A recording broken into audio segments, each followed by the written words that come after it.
Asia में भारत की रक्षा अतासे रहे शिव कुमार ने एक बड़ा ही सनसनीखेज खुलासा किया है।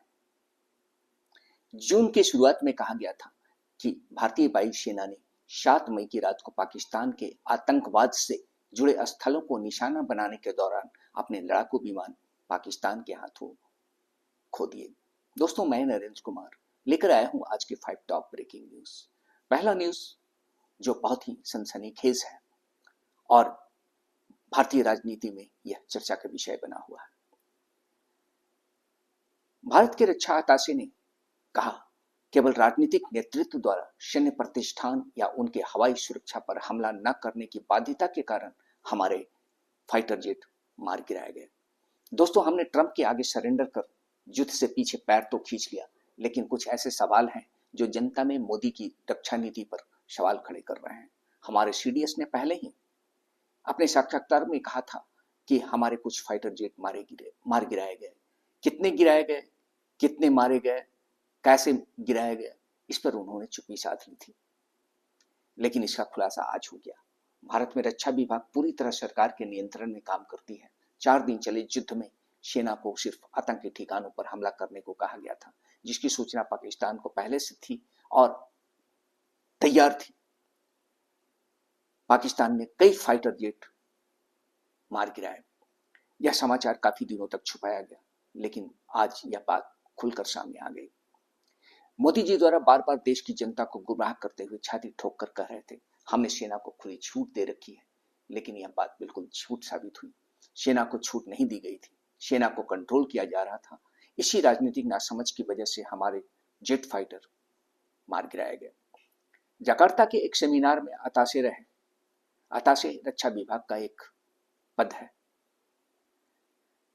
कप्तान शिव कुमार ने खुलासा करते हुए कहा है कि सेना को सिर्फ आतंकी ठिकानों पर हमला करने को कहा गया था।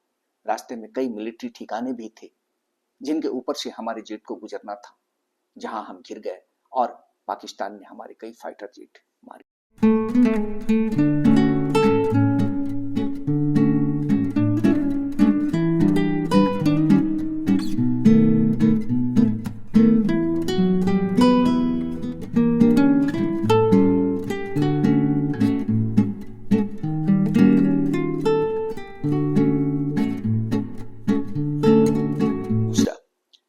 कोलकाता में एक डॉक्टर की सामूहिक बलात्कार और विभत्स हत्या के बाद एक 24 वर्षीय कानून की छात्रा के साथ सामूहिक बलात्कार का सनसनीखेज मामला सामने आया है।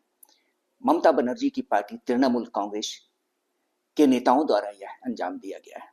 एक जमाने में महिलाओं के लिए सबसे सुरक्षित कहे जाने वाले कलकत्ता शहर एक बलात्कारी शहर में तब्दील होता जा रहा है। तीनों आरोपियों को हालांकि गिरफ्तार कर लिया गया है। ममता बनर्जी लगता है मोदी के रास्ते पे चलते हुए पार्टी के लोगों को खुली छूट दे रखी है। पूरा पश्चिम बंगाल में आपाधापी और अराजकता का माहौल बना हुआ है। ममता की छत्रछाया में गुंडे बेलगाम हो चुके हैं। पूरे बंगाल में हत्या लूट का बोलबाला है। तीसरा, आज भारत का संविधान भाजपा के गले की हड्डी बनी हुई है।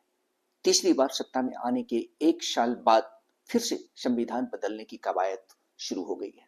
राष्ट्रीय स्वयंसेवक संघ के सह संचालक और महासचिव होशबोले ने बड़ा ही विवादास्पद बयान दिया है। उन्होंने संविधान की प्रस्तावना से समाजवाद और धर्मनिरपेक्ष शब्द को हटाने की बात कही है। दोस्तों, बताता चलूं कि ये 2 शब्द संविधान की आत्मा है। इन 2 शब्दों को हटाने के बाद संविधान का पूरा उद्देश्य ही खत्म हो जाएगा। चौथा, एक आर्थिक सर्वे में यह बात सामने आई है कि पिछले 6 सालों में व्यक्तिगत पर्सनल टैक्स 4,73,000 करोड़ से बढ़कर 12 लाख करोड़ यानी वसूली 3 गुना बढ़ गया है।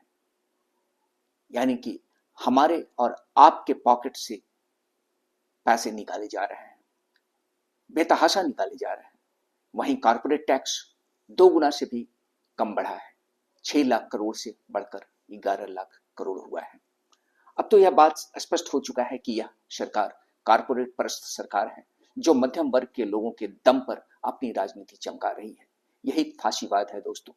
गरीबों का खून इतना चूस लो कि वो जीने के लायक ही ना बचे। 5वां, बैंक में काम करने वाले कर्मचारियों के लिए एक हैरान परेशान करने वाली समाचार है। स्टेट बैंक में काम करने वाले कर्मचारी की सिविल स्कोर खराब होने की वजह से बैंक ने एक कर्मचारी को नौकरी से निकाल दिया। जब यह मामला हाई कोर्ट में गया, तब हाई कोर्ट ने भी एसबीआई मैनेजमेंट के एक्शन को सही बताते हुए सजा को बरकरार रखा। यह बैंक में काम करने वाले कर्मचारियों और अधिकारियों के लिए खतरे की एक घंटी है। धन्यवाद। आज के लिए बस इतना ही। खुश रहिए, स्वस्थ रहिए।